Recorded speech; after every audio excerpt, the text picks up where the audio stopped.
Pinatotohanan ng isa sa mga miyembro ng kultong Socorro Bayanihan Services Incorporated o SBSI na totoong may private army ang organisasyong ito na tinatawag na Soldiers of God. Ayon kay Jeng Plaza na isa sa mga kasapi ng Soldiers of God, ang tinutukoy na God o Diyos dito ay ang leader ng kulto na si Jeren Skilario o mas kilala bilang Senior Aguila. Soldier of God, sino dun yung God? Si Jeren Skilario. So, Soldier of God kasi siya si God. So, Soldier of Jeren Skilario. May iba't ibang mga levels o antas o clusters ang mga sundalo.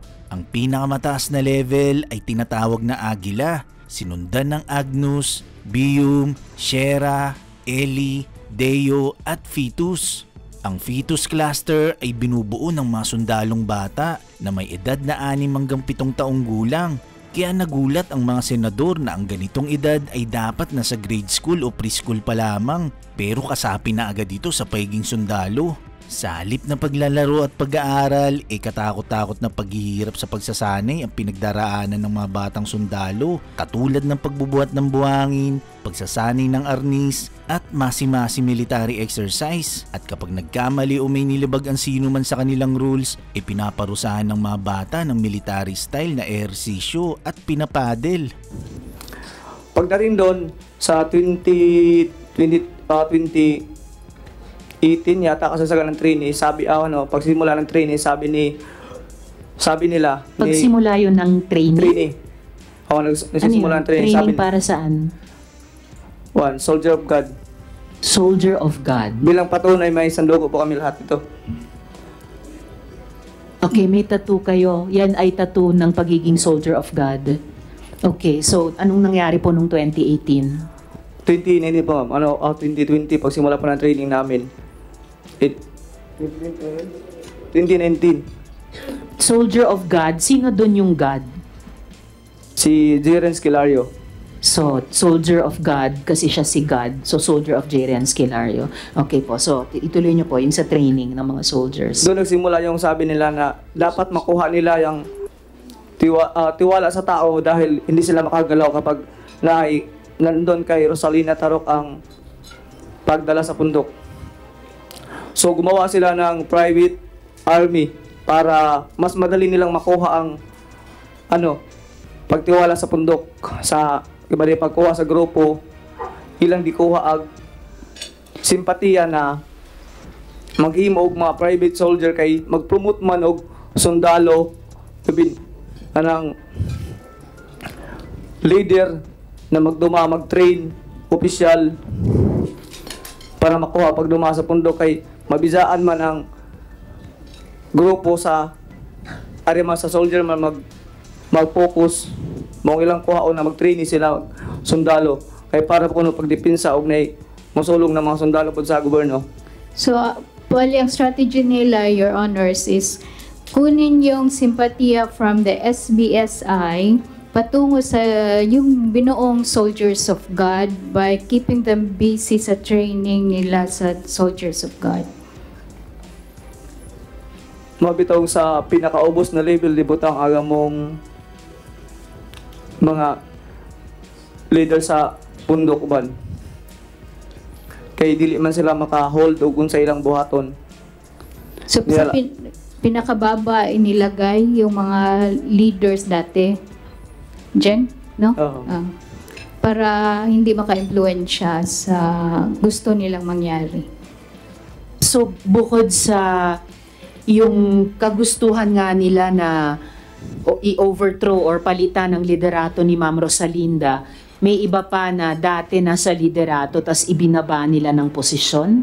Oo, dahil sabi nila, ingon sila na dili ko no maazo pagduma ni Rosalina Tarok kay dili ko no kay ba muhawid og kwarta. Yun sila na. Sabi nila hindi daw maganda yung pamamahala ni Rosalina Tarok dahil hindi siya magaling magdala ng pera. Manage ng pera. So, ito na ba yung kompletong narinig mong pinag-uusapan nila tungkol sa pagpalit kay Ma'am Rosalinda bilang leader ng Socorro Bayanihan Services? O, diha ma'am nabati na to itong time na lagi na ilan ang kuha na magsugod nag-trainee kay para mas madali ang ilang paglihok na dili sila masagda sa kadaghanan kay ila pong di paningkamutan na ma-turn over ang pagdumaan ni Mama Nina ni Senior Aguila. So nagmadali na sila na i-start na yung training para makakagalaw na sila, Your Honors. May level po kasi may sundalo namin. Oh. Ano pong mga levels ng sundalo nyo? Aguila, Agnos, Biyong, Sierra, So, Ili, Dio, at saka Pitos. So, hindi ko sigurado kung nakuha ko lahat ng tamang spelling pero parang nakarinig ako ng 7 levels. Yung pinakamataas ba, Aguila? Aguila po, ma'am. Ang pinakamababa, fetus? Opo. Bakit fetus? Mga bata ba? Mga bata po yun. Ilang taon na bata ang fetus? 6 to 7. 6 to 7 years old. Nandun na sa Soldiers of God. May barracks. Po? Barracks. Nasa barracks. 6 to 7 years old. Oh, wow. Alam ko, Mr. Chair, pag 6 to 7 years old, nasa grade school, preschool, pero sila sa fetus ang tawag sa level nila sa barracks. At Jeng, ito bang si J. Renz Kilario ang totoong leader ng SBSI o sa tingin mo mayroon pang mas makapangyarihan, mas powerful pa sa kanya? Sa pagkakalam ko, ma'am, 4 po sila 5 sila mag-uusap bago gumawa ng mga aksyon. Sino-sino to? Sila Ma'am Myrtle D. Galanida, Karen Sanico, Senior, Janet Ahok, Rosalie Sanico, at si Jerens Galario. Renz Kilario. Si Jerens po ako sila pa-implement sa kasi siyang Diyos namin. So silang 5 yung nagdidesisyon sa mga importanteng desisyon. At paulit-ulit lumalabas itong mga pangalang ito sa mga witnesses natin. So nung unang sa sa taas pa yan na hindi pa dumating yung bagyong Odette. Ito, silang 5 bago dumating ang bagyong Odette. Pagkatapos ng Odette, iba na ang nagdidesisyon? Yan ang hindi ko alam kasi bumaba na po ako, ma'am. Siya nga. Okay. Sir Kent,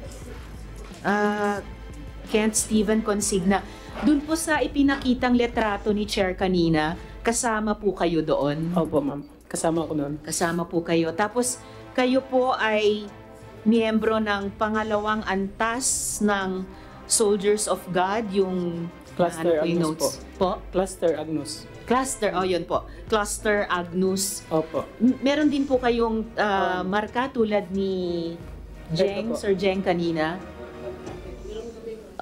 Meron. At lahat po ba ng miyembro na nasa kapihan ay may ganyan? Hindi lahat, ma'am, kasi yung iba dito lang kinukunan ng dugo Sa daliri. sa daliri. Pero sino-sino po yung may ganung Yung- tattoo or marka? Sabi nila, ma'am, yung matatapang daw magpalaslas daw sa braso. Okay. So, last po yan. And then kapag humihilom na, yun na yung balat. Oo. Yun na yung Tapos yung scar. dugo po, ma'am, sinisignature namin gamit yung balahibo ng manok sa may papel. Okay. Sinisignature nyo yung dugo nyo sa papel. So, parang ginagaya ba yung katipunan noon? Hindi ko alam po, ma'am. Hindi nyo Pero alam. ganun po yung ginagawa. Okay. Lahat po ba ng levels ng Soldiers of God may ganon? Depende po, ma'am, depende po sa Yung matatapang. matatapang po na nagpapahiwa. Pati po ba yung mga bata sa fetus, Opo. 6 to Opo, 7 years may- old, may ganon na? Ang alam ko po, yung mga bata sa kamay daliri lang po. Sa kamay, sa daliri.